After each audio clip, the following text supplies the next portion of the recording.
ICRC delegate in Donetsk last October has been another painful reminder of the dangers involved in helping people in need in the conflict-affected areas. Switzerland calls upon all actors involved to comply with the obligation of international law, and especially with basic humanitarian norms, including ensuring access for humanitarian actors. The third aspect of Switzerland's commitment is our long-term bilateral engagement for development cooperation in Ukraine. In March, Switzerland will launch its new cooperation strategy for Ukraine. This strategy will extend the long-standing cooperation between our two countries for another 4 years, for the period 2015 to 2018. We have decided to double the budget for this new period to approximately $100 million.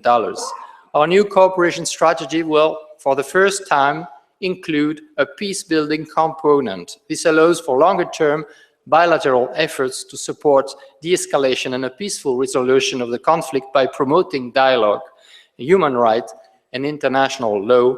Dialogue on the international and national level remains key to contribute to resolve Ukraine crisis.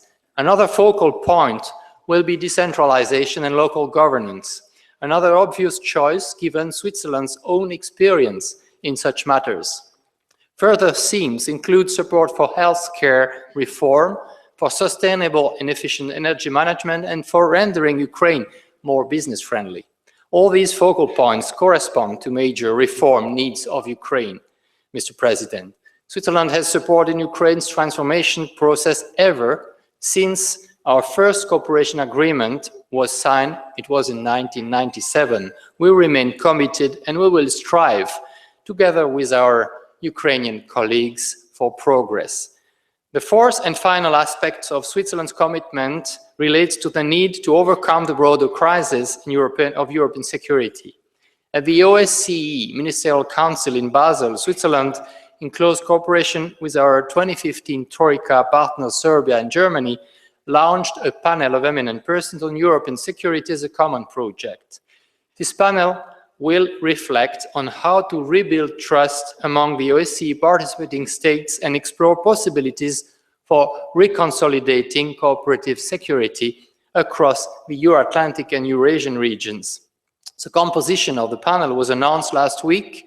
There will be 15 panelists, including one from Switzerland, former Swiss Member of Parliament Barbara Ehring, and one from Ukraine, former First Deputy Minister for Foreign Affairs Alexander Chali. Switzerland will support the work of this panel throughout the year.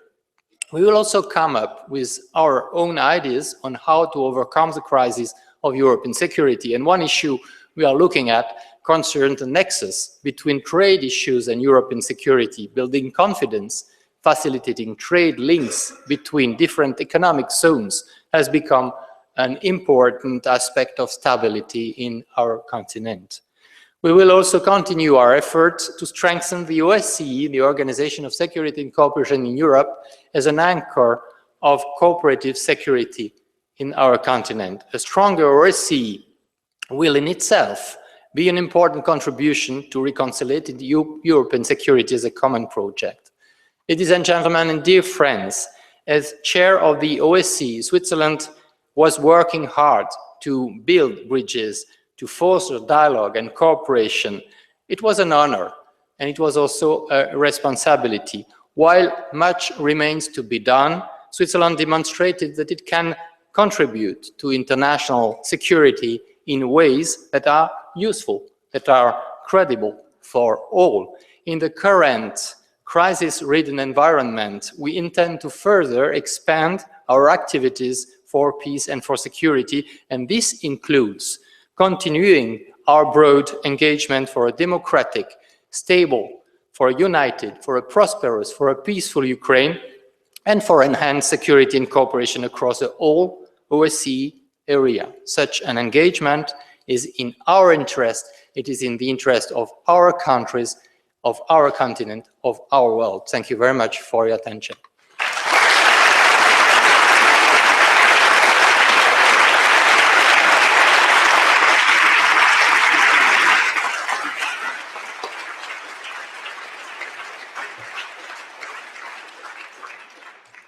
Thank you very much, Mr. Federal Councillor.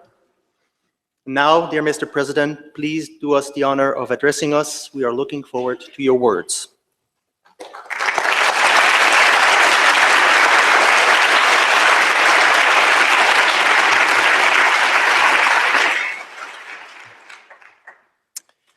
Dear Mr. Rector, dear Mr. Federal Chancellor, all the professors, all Ukrainians who come here to support me and to support Ukraine. This is very important for me and for my country. Thank you very much, ladies and gentlemen. Truly, I am very honored to speak at this truly historic place. These walls have witnessed so many landmark events, and so many prominent figures have expressed their idea bound to change the world for better. It was here at this university shortly after World War II, when the European continent was still lying in ruins, when Sir Winston Churchill called for the creation of the United Europe.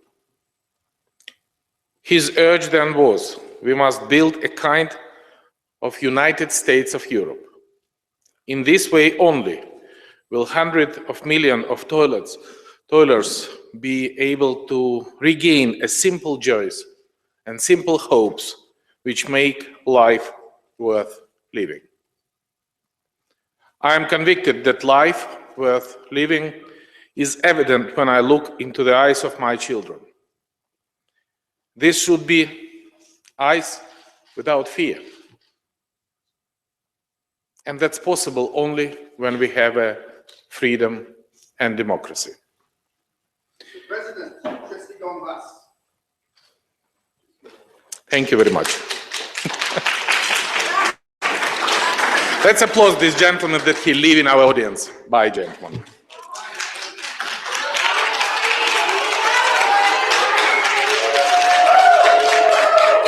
Bravo. Look, frankly speaking, I think this is a very symbolic.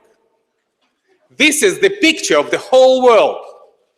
And the whole world is united. And the whole world is demonstrating the solidarity with Ukraine.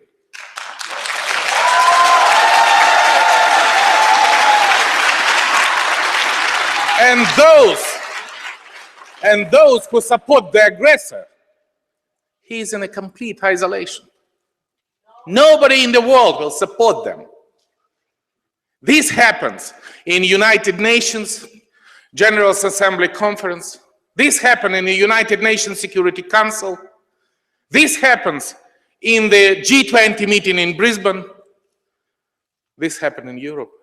This happened in the world. And that gives me a very strong hope that the perspective of the world is absolutely bright. That the values which united us is a freedom and democracy. And I'm absolutely sure that when we were united, the victory would be with us, no doubt.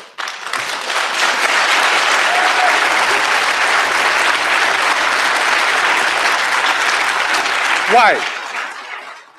Why it's happened? Why the words of Churchill is come to the real life? Because we have a very great evidence. The 28 European nations, members of the European Union, demonstrate a success story. Success story for 500 million people. When everybody respects the freedom, everybody respects the sovereignty, everybody respects the territorial integrity, everybody respects the democracy. And at the same time, they demonstrate and advance with the highest level, not only with the political freedom, but with a very high level of the economic standard. In the wake of the cruelest war in the human history, Churchill's dream of the united Europe sounds a little bit idealistic and a little bit naive. Now, in the 21st century, Churchill's dream is not anymore. Churchill's idealism has morphed into reality. But after almost 70 years of the flourishing European project, the new global challenges have appeared, calling on the European leaders to seek further way to ensure growth and security, as well as the availability of the democratic liberties. Europe needs now a new impulse. The whole of Europe is again under attack. I repeat, not only Ukraine.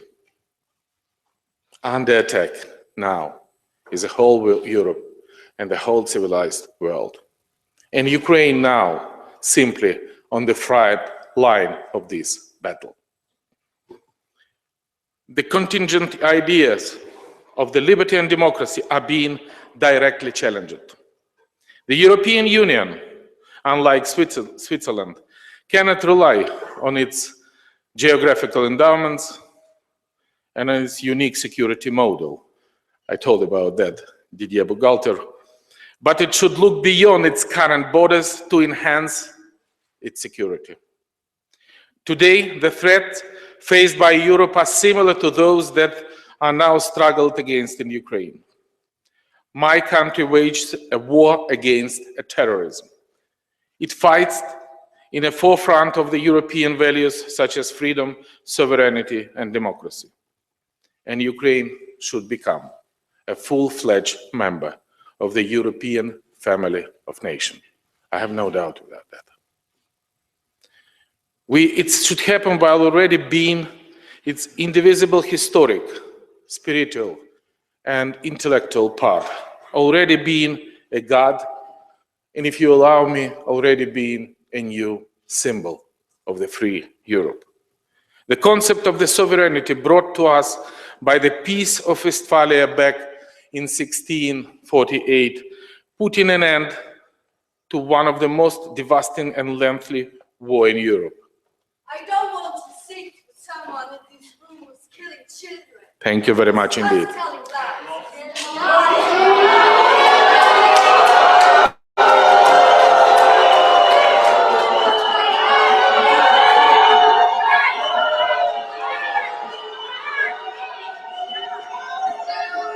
And in my speech, I said something about killing children. I have here,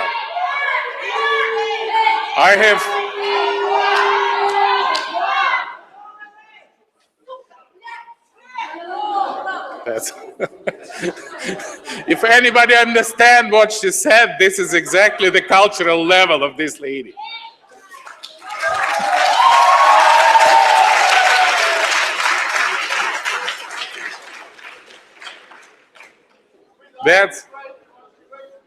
Thank you. Slava Ukraini!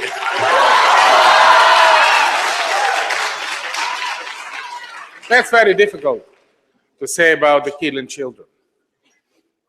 This is the sign which means Je suis Volnovakha. Volnovakha. It's a tiny town on the east part of Ukraine.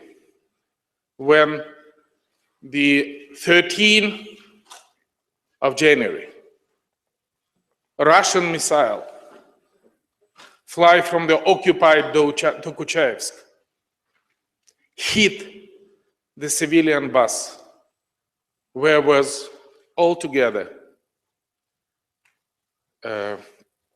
29 persons, including one children. 13 of these persons were killed in one moment. Absolutely innocent civilian victim was killed by terrorists supported by Russia, supply Russian weapons and given order from Russian side. That's something about children. And that's why the whole civilized world concentrate their efforts to stop the war. And everybody could do whatever they can to stop the war. In this I want to thank Didier Bugalter. When we together, when he was the president of Switzerland and the president of the OEC, and from the very first moment after my inauguration speech, I declare the ceasefire and the process of peace negotiation. And we receive a strong support in form of the creation of the special monitoring mission of the OEC. And we were absolutely open to demonstrate that Ukrainian people wants nothing but peace. And Ukrainian leaders want simply nothing but peace. And this is a foreign troops to come to Crimea and make an annexation. And this is a thousands and thousands of foreign troops come to some part of the Donetsk and Lugansk region, killing the innocent civilians, attacking and supporting the terrorists. And I think this is a very important thing.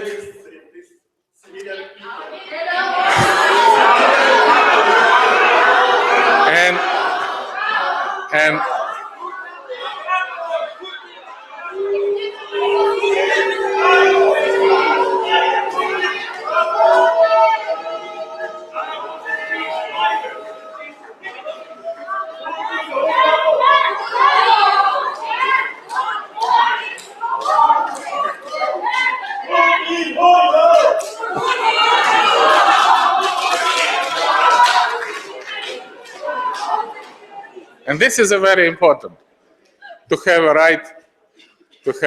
right to speak in the presence of the Ukrainian president. In Russia, you don't have ever these rights.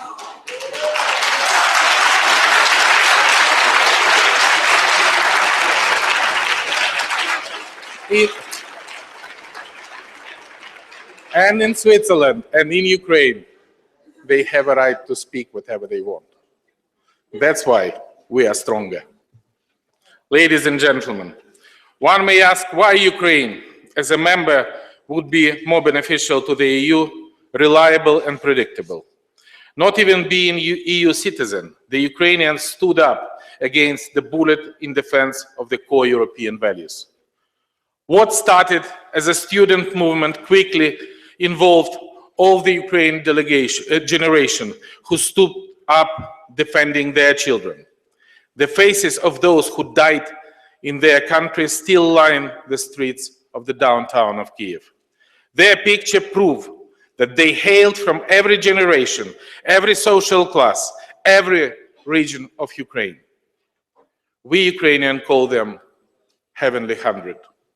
And they died defending not only their country, but also the values on which Europe is built: freedom, dignity, rule of law. They go on the street of the Kiev exactly 1 year ago, on the 19th of February, the first massive demonstration, understanding that from those sides there is a riot police who has a bullet, who has a right, and who can kill every of them. They go there to defend the future of their country. And that's why we now have a very high level of the responsibility to demonstrate that their heroism was very important for us. Ukraine has proven its democratic commitment should not be kept in the sidelines of Europe. Inefficiency and innovation-led sustainable economies. It is not longer about the production factor, steel, coal, or gas, but about the people with the potential, skill, and vision alike. And Didier, I also want to build up in Ukraine, which would be not only famous with its chocolate, but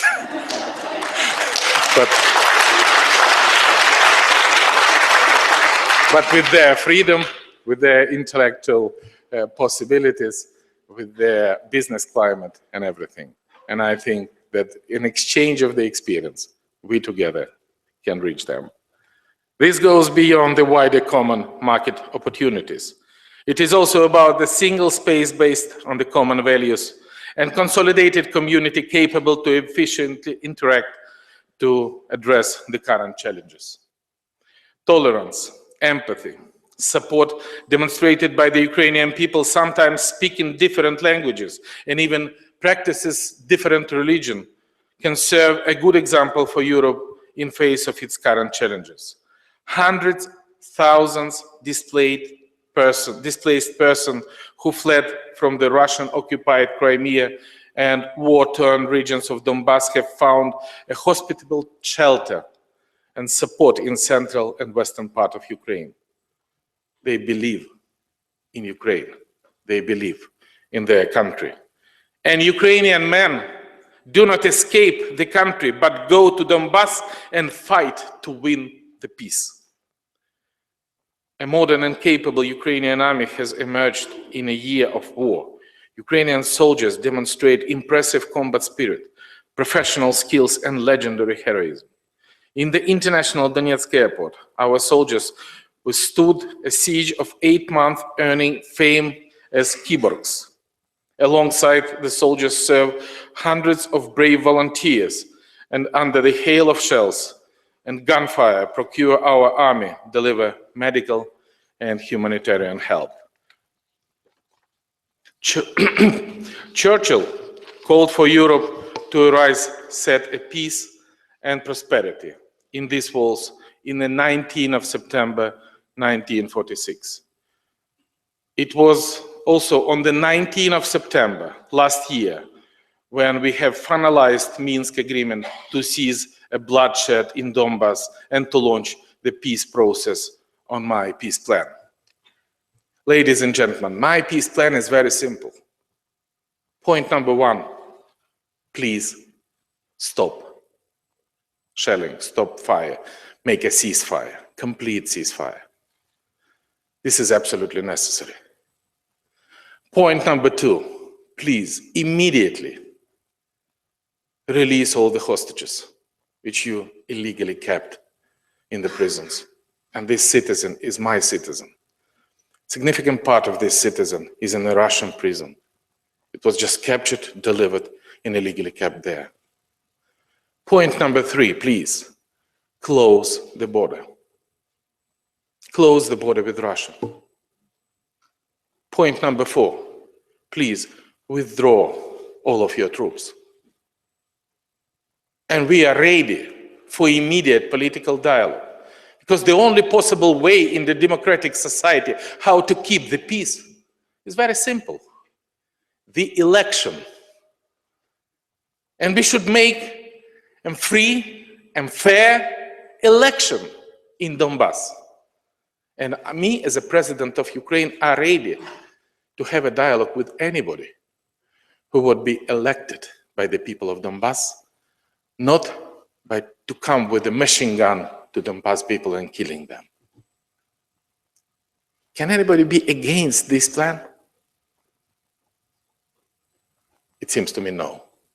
But yes, because from the 19th of September, it's already 4 months come. And even when they publicly start to support the peace plan, no one single step was done from Russia, unfortunately, and from terrorists. Instead of that, they arranged the illegal farce on the 2nd of November without any international observers, without rules, without the law. And I ask a very absolutely simple question. Is it Ukrainian territory? Everybody said yes, including Russia. Okay. Is it Ukrainian citizens who living there? Yes. Okay. And in that situation, under which legislation we should have an election? Russian? Ossetian? Transnistrian? Anything else? For the civilized person, there is simply not exist any other answer. And that's why the peace plan is worldwide accepted, and worldwide recognized. And that's why we insist that this very simple point, especially if they put a signature after this plan, should be fulfilled. And just to deliver them the message that this is not a buffet breakfast in the hotel restaurant. Then you can take one point of these 12 points and reject it from others. No, you should fulfill everything, because this is the only way how to de-escalate the situation on the East. And why I propose this peace plan? Because during my election campaign and immediately after that, I was demonstrated that I'm a president of peace, not president of war. And with Minsk arrangement, I immediately declare what I promised, the ceasefire. And under this ceasefire, Ukrainian troops are standing without a right to open the fire, and the terrorists killing my soldiers. And it happened for 10 days. Then when we can declare the next ceasefire on the 5th of September, can you imagine that from this date, from the 5th of September, already 232 Ukrainian soldiers were killed. We do not reach any additional territory. They entering for some piece of our land and trying to make a picture. No. This is some conflict. Sometimes Ukrainian side violating that, sometimes terrorists violating. No. Ukraine is a responsible partner for the peace process. And I think that we demonstrate it now, we demonstrate it in the past, and we will demonstrate it in the future. And I lay the hopes that the other side will adhere to their commitments and we will restore the peace. The OSCE and other international partners can confirm that Ukraine upholds the Minsk agreement. At the same time, OSCE confirm that the other side does not. The constant violation of the ceasefire regime also killed not only the civilian, several hundred, not only the soldiers, several hundred innocent civilians was the victims of this violation. Despite the truth, the Russian equipped, trained, and the supplied rebels continue to wage the war against the Ukrainian armed forces, shelling the residential area and killing civilians. Each day of the past year has been trauma for the Ukrainian people. I want to demonstrate you just very few examples. On the June 8th, militants of the so-called Donetsk People Republic tortured and killed 8 priests of the Protestant church and filmed it on the video. It happened in Ukrainian city of Slavyansk. On the July 17th, the Russian missile brought down the Malaysian MH17 plane in the sky over Donbass, killing 298 innocent people and from 17 countries. And that demonstrates that terror is not only danger for one country, it's the danger for the whole world. And again, on the January 13, the terrorists fire at a passenger bus of Volnovakha, killing 13 and wounded 15 Ukrainian civilians. MH17 and Volnovakha bus passenger, Ukrainian priest of the Protestant church from Slavyansk, and Charlie Hebdo, parish kosher store victim of religious fanatics. They all come from different countries, but have fallen in one war of terror. Terrorism knows no border. The world has to react these atrocities jointly and decisively. And I'm proud to be with the leaders in one line, with the leaders of more than 50 countries on the street of Paris with the sign, Je suis Charlie. Demonstrate, and there was some other sign, we are not afraid. That was the main messages for the people in Paris, and that is the main messages for the people in the world. We are not afraid, the terrorists, because we are united and we are strong. And again, Mr. Federal Chancellor, the OSCE chairman in office, you made a significant contribution to facilitating the peaceful settlement. And again, all Ukrainian people appreciate these efforts. Yet I believe that the democratic world must further consolidate a joint and resolute response to the aggression on my country and violation of the international law by Russia. The efficiency of this response will, in fact, affect the future path of Ukraine. I believe, and it is internationally acknowledged, that the only way to de-escalate the conflict is to implement Minsk agreement in their entirety and in the good faith. If there is no resolution, Ukraine will have to continue paying a too high price of human lives, enormous spending of defense, rather than on reforms. Basically, this is exactly what aggressors aspire to stop reform, to freeze the conflict, to prevent Ukraine from transforming into the modern European democratic state. Dear ladies and gentlemen, nevertheless, realizing the need of the comprehensive transformation, Ukraine has embarked series of the reform. Can you imagine that in this condition, when every single day Ukraine spent 100 million hryvnia on the defense expenditure to keep security on the East, our top priority is the reform. Our vision for the next 5 years is summarized in the strategy of the sustainable development of 2020. It is a roadmap for reforms in response to demands of the Ukrainian people expressed on Maidan Square in Kyiv and throughout the country. Moreover, these reforms are the only path for Ukraine not only to develop, but also to survive. Why 2020? Because we aspire to reach the European standards by this time and apply for the membership for Ukraine in the European Union. I think 6 years is more than enough for us and will be adequate to the Maastricht, Copenhagen, and other criteria to ask for the membership. I'm absolutely sure that we will have a success. And I'm absolutely sure that this level of support of Ukraine among the European member states, and which is very important among the European people, we will gain this membership perspective. And I believe that the Ukrainian people deserve to be a part of the Churchill vision of glorious and united Europe. And so I gave this solemn promise of the complete transformation of my country, both to the Ukrainian people and to our partners in the European Union.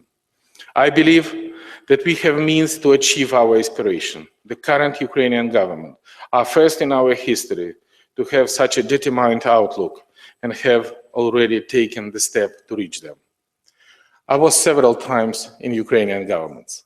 Can you imagine that I was the only person who speaks English? Can you imagine that now? Can you imagine that now that only one minister not speaks English? He is very ashamed. He started to learn English immediately. First, Ukraine will be democratic and free, and it will be effectively and fully exercise its sovereignty within the internationally recognized border. We are determined to accomplish a total of 62 reforms in 5 years, and we plan to achieve ranking by top 30 in the World Bank rating of doing business and top 50 under the Transparency International Corruption Perception Index. And we aim to significantly increase our GDP per capita, net foreign direct investment, inflow, and strengthen the national security and defense sector. We plan to increase life expectancy by 3 years in Ukraine, and my purpose is that the 75% of the school graduates will have mastered at least two foreign languages. It seems to me the same like in Switzerland. And it is an ambitious plan, but also attainable. We have already begun reforming public institutions by shrinking their number, but improving their efficiency. Currently, Ukraine among the countries subject to the largest amount of the lawsuit within the European Court of Human Rights. Thus, we aspire to enhance the rule of law, ensure the efficiency of the Ukrainian judiciary, and rebuild trust in the Ukrainian legal system. This was one of the key demands of our revolution. This is also a goal for the law enforcement. We have initiated a reform of law enforcement agency, increase citizen trust in the institution, and to believe that they can seek the justice. As a good example, I invite a very nice lady with a very good experience who was the first deputy of the Georgian Minister of Interior, and she would be responsible for the reform in our Minister of Interior. I give her the Ukrainian citizenship, and she, who lives at that time several years in France, receive Ukrainian citizenship and work hard for reform my country. I really like these enthusiastic people, and I am really absolutely sure that we will win this battle against corruption.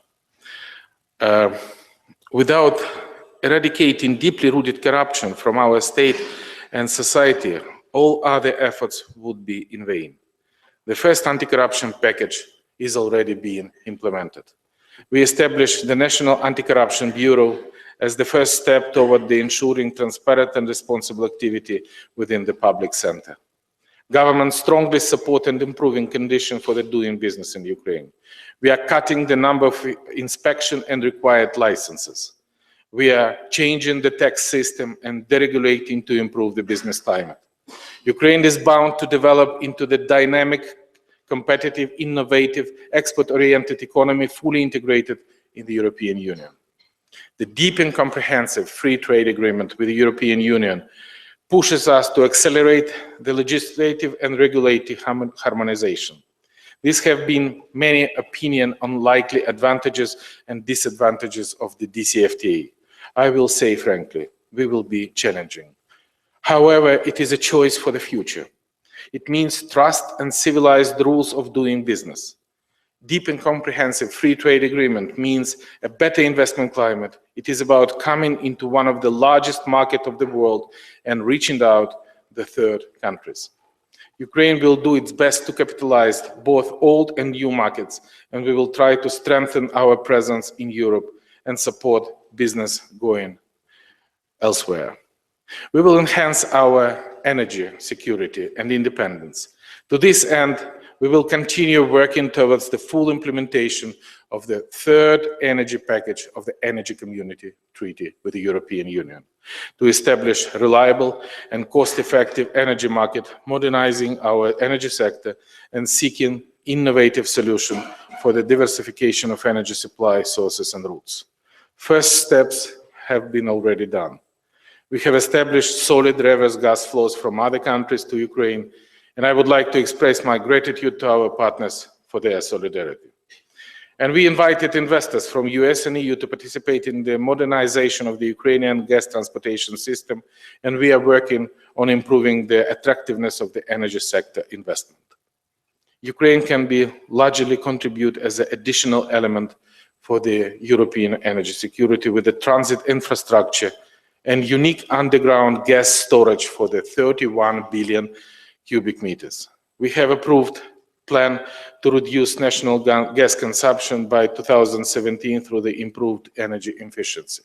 Can you imagine that 6 years ago, my country supplied 70 billion cubic meters of gas, and today only 40. This is a real, and much of this achievement was done this year. And I'm absolutely sure that within 2 years, we simply don't need Russian gas. This is a very important factor of the energy independence.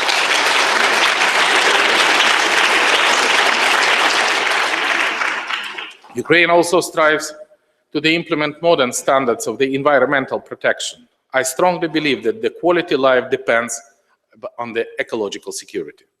Ukraine was also have been as a breadbasket of Europe, as our country offers large untapped potential for the green and organic products. I intend to open Ukraine to the world, and we will fully integrate the global scientific, education, cultural space, and develop respective people-to-people contact.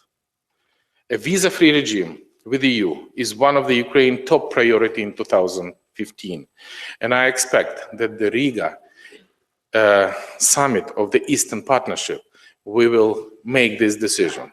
We have a last obstacle as a biometric passport.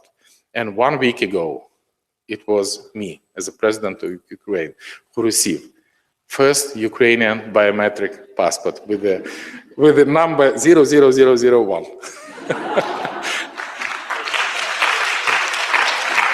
And I think this is a very symbolic, that we are ready to have a visa-free regime with the European Union, and that will become a real milestone for the visa liberalization track.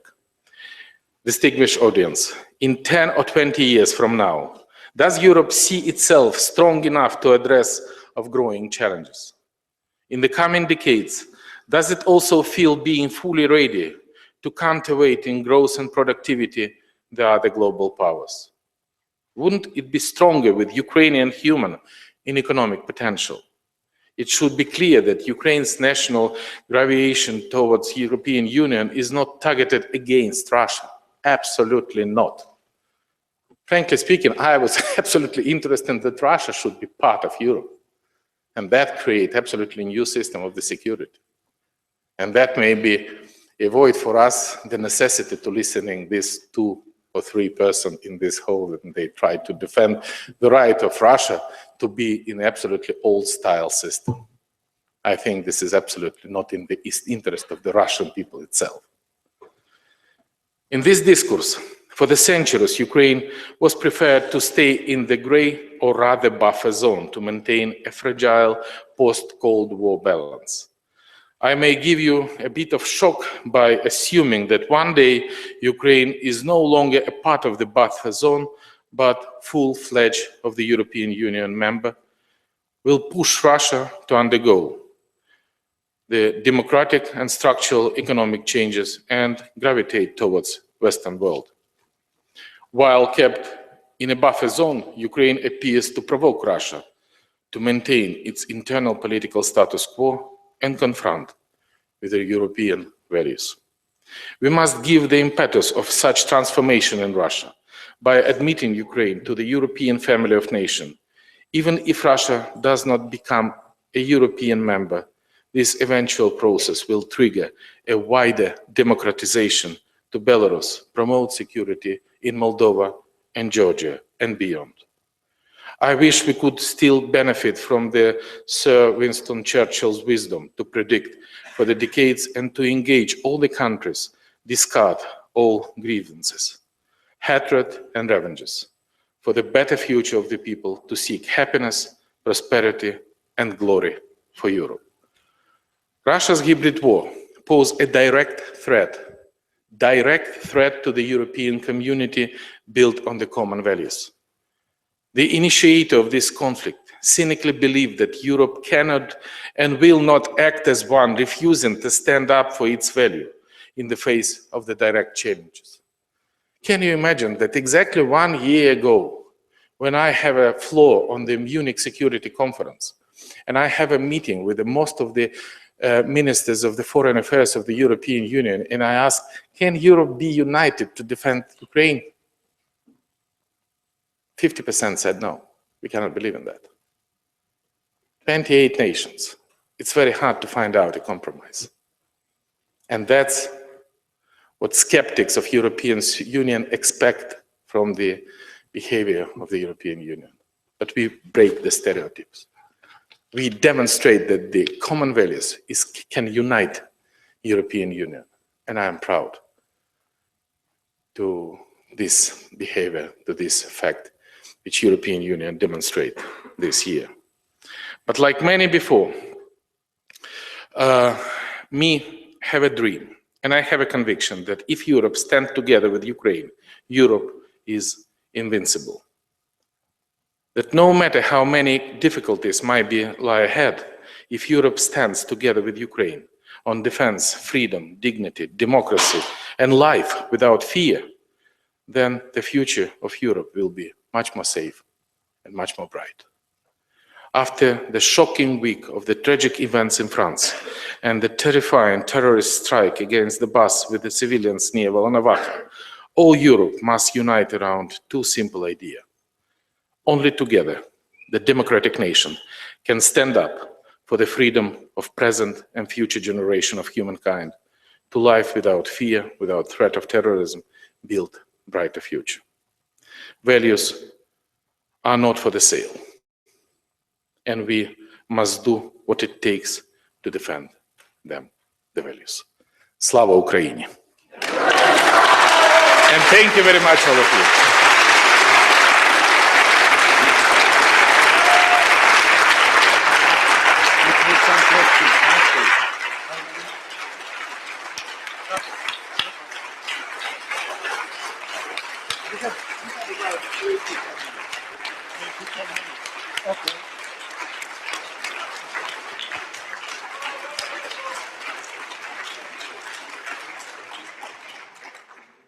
Pane Presidente, Monsieur le Conseiller fédéral, ladies and gentlemen.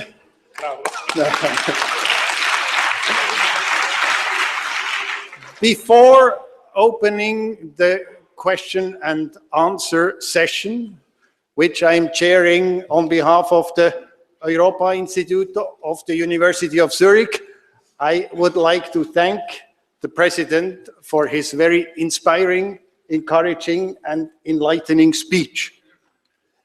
And I would also like to thank you, Mr. President, for your readiness to take some questions. And I would ask you to raise questions. There are a couple of microphones around, and I would ask you kindly to present yourself and to be very brief so that we can take quite a few questions. Which is the first one? Here, please. Hello. Добрий вечір, пане президенте. Слава Україні. Evening, Mr. President. My name is Evgeny Pratsuk. I'm a programmer here. So we all believe that Ukraine expects a great future, but the challenges we face are enormous, and the risks are high. And one of the points I see here is the lack of reforms. So I want to ask you, not as a president, not as a politician, but as a man of act, as a businessman, as an entrepreneur, how do you evaluate the tempo of the reforms nowadays in Ukraine? What can be done to speed it up, and what you personally will do to speed it up? Thanks. What is the reform? In our understanding, this is not simply fighting against corruption. This is very easy understanding. This is the fighting against ineffective bureaucracy, unexperienced, which is left from the Soviet time. And we need to establish absolutely new number of persons who will work in Ukrainian institution, maybe with a Western education. We are waiting for you back to Ukraine. And I think together we can win this battle. We have no excuse to lose it. Please. The next question, please. Dear Mr. President, my name is Dmitry Lituev. I'm a researcher at this university, born in Donetsk. In your talk, this is very important that the more people from the Donetsk will be a researcher or will have a Western education, the more people, and I have no doubt that we will win this battle and you will have an opportunity to come back to Donetsk with the Western values. This make us easier to win this battle, not on the ground, but for the brain. And today I have a meeting before my flight to Zurich with the Polish Prime Minister Ewa Kopacz. And we agreed that we establish the new 500 scholarship, a new 500 scholarship, 200 for the children of our soldiers and 300 for the people from Donetsk. Because this is very important, then they have an opportunity to go to Zurich, to Warsaw, to India, and absolutely necessary come back. That give us new opportunity to bring the new values, new democracy, new freedom to Donetsk. That's why I'm very happy that you are from Donetsk, have a researcher from thank Zurich. you very much. So in your talk, you mentioned Again, you reiterate about the importance of education. You mentioned the generous support, diplomatic and other support of Switzerland, which we all appreciate, and the problem of judicial system. My question concerns all of these issues in some sense. So I'd like to ask is about what is being done to return the assets of Yanukovych, his family and associates, which are frozen here in Switzerland on the accounts. Because almost a year ago, the members of Ukrainian diaspora came to the Department of Foreign Affairs to hand a petition addressed to the Mr. Federal President Didier Burkhalter. And among other questions, we asked to freeze the assets of the people who are responsible for human rights violations in Ukraine. And thank you very much. This Swiss governance did it. They froze the assets on the next or after the next day. So the question is how Ukraine can use this opportunity to fill the budget and maybe to help also the researchers who are now suffering severe cuts of the budget. Thank you very much. Thank you. First of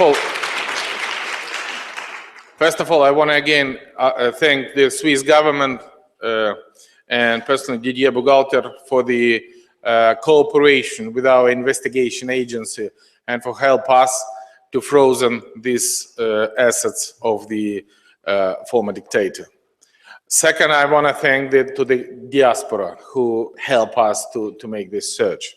And the third, under previous Ukrainian legislation, we have, if the person who is accused are not in Ukraine and we cannot present him in the court, we have no possibility to make a court process. Just 5 days ago, our new parliament to make a new law which allow us, even if without presence in the court, but if we have full evidence and if investigation is finished, to present it in the court, the case, and to have the court decision. Immediately when we have a court decision, we can ask Switzerland to return and for the legal cooperation in returning this money to Ukraine. As far as Prosecutor General Office and Minister of Interior informed me, they would be ready at the beginning of February to transfer this case to the court.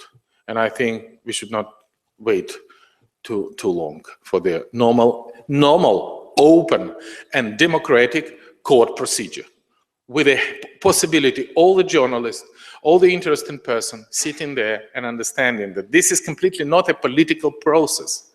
This is the absolutely legal, free, fair process where the Ukraine and the whole world will demonstrate the crimes of the previous dictator. Thank you.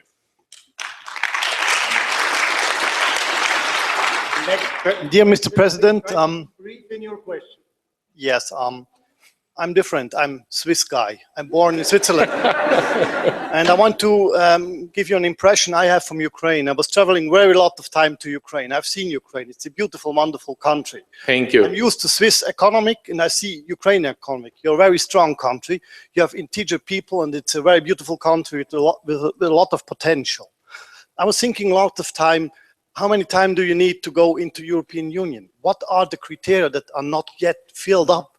Why not? Ukraine is a very powerful country. You have good economics. You have good food economics. You have a lot of systems. They are working and running on.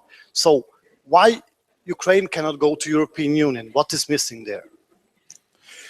We need two main factors. First factor, Ukraine should be ready for entering the European Union.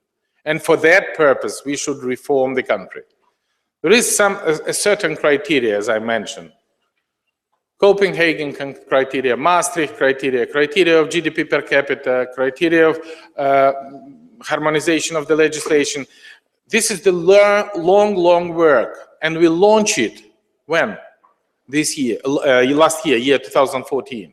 When immediately after I was elected as a president of Ukraine, it was in May, I come in the position in June, and in the June 27 in Brussels, I signed up association agreement with the European Union. What is the association agreement? This is not just a cloud. This is detailed program of the harmonization of the country to prepare in the process of preparation for being a member. And my program and my strategy of the reform is very well calculated. And I told you that we need 6 years. Why? Because 23 years before, we do nothing. We do not reform the country. We have a vast corruption. We have an absolutely ineffective bureaucracy. But we have one main advantage. We have a brilliant, very talented, very heroic, very patriotic people of Ukraine. And that gives me I'm absolutely sure that we will win this battle and we will be the member. And there is a second factor. The second factor is the readiness of the European Union to have Ukraine as a member. Beforehand, it was, most of the European countries was not ready for that.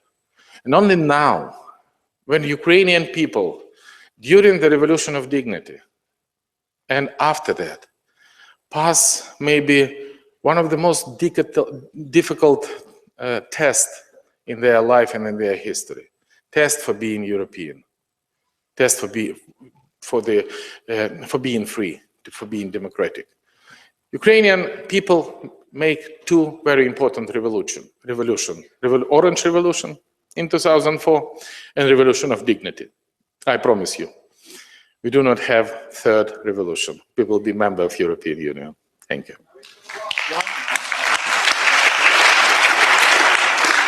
One last question, please. I'm Peter Kratz. I'm chairman of a genuinely Ukrainian company in the Dnipropetrovsk region. We employ 2,500 people, and we are having problems. We pay on our loans, Eurodollar loans, 10% and more. Our competitors 2 to 3% because of the country risk.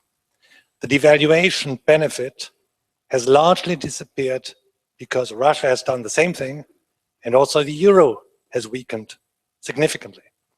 And even, we are a big exporter, even the VAT refund doesn't arrive. Mr. President, it's difficult to be successful in such an environment. The industry, those who give jobs to the people, we need your support, we need your action, and we please need it fast. Thank you. Slava Ukraini.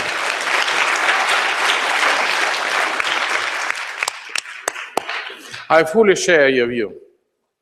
And I come to the politics from the business community. And I understand how difficult for the company now in that situation work on this market. I'm pretending that corruption is lower, and that's true, and what we have done for the short period of time. But again, imagine everything we've done for reforms now. It is extremely unpopular. Because anybody thinks that reforms means lowering the taxes and rising the salaries. This is not true. This is cutting the budget deficit, make economy more competitive, cutting the unnecessary bureaucrats from the huge and ineffective bureaucratic apparatus, unfortunately cutting the social benefits which was left from the time of Soviet Union. But we do that. And at the same time, why I tell you that I so much love Ukrainian people, that during the war, during the enormous pressure we have now on the Ukrainian people, we cutting all these things, and Ukrainian people support us. Just on the last parliamentary election, everybody told me, please don't do the parliamentary election, don't declare the early parliamentary election, because this is simply very dangerous during the war. I said no, because I have almost 50% of the parliament is the Russian fifth column. and I trust to the Ukrainian people. And can you imagine that Ukrainian people vote for more than 300 members of parliament, more than constitutional majority, all the political forces with a European orientation, which give us a mandate. People give us a mandate. Please lead our country to the European Union. During this year, we have a tremendous changes in the opinion of Ukrainian people. Can you imagine that 1 year ago, only 32% of Ukrainians were for European Union? Today is more than 75. Can you imagine that 2 or 3 years ago, only 16% of Ukrainians were for NATO? Today is almost 60. 16 and 60. And that is the changes which bring to our country, do you know who? Putin. He helped us to be stronger. He helped us to be more pro-European. He helped us to be more responsible for the security and defense and for the future of our country. I really believe in our success together with you. Please, thank you.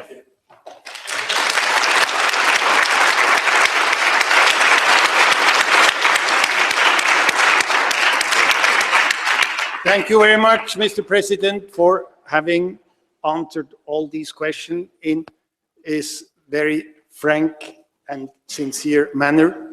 And I would also thank you once again for having been with us, that you stop on your trip to Davos here in Zurich. We are all very grateful to you, and we wish you in your very challenging and difficult task all the success for you and your country. Before we let you go, we have a little present, 3 gifts for you. The first gift is the Swiss Army knife.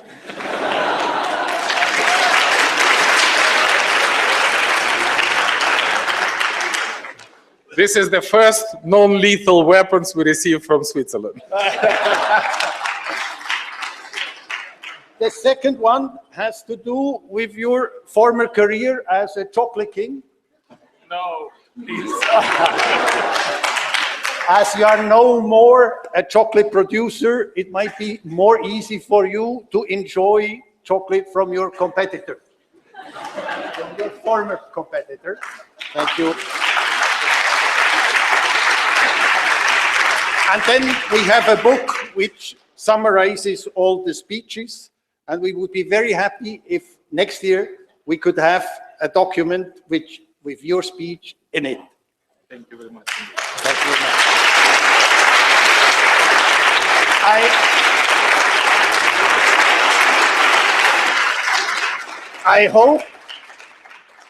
I hope that the 2 first gifts are valuable for you.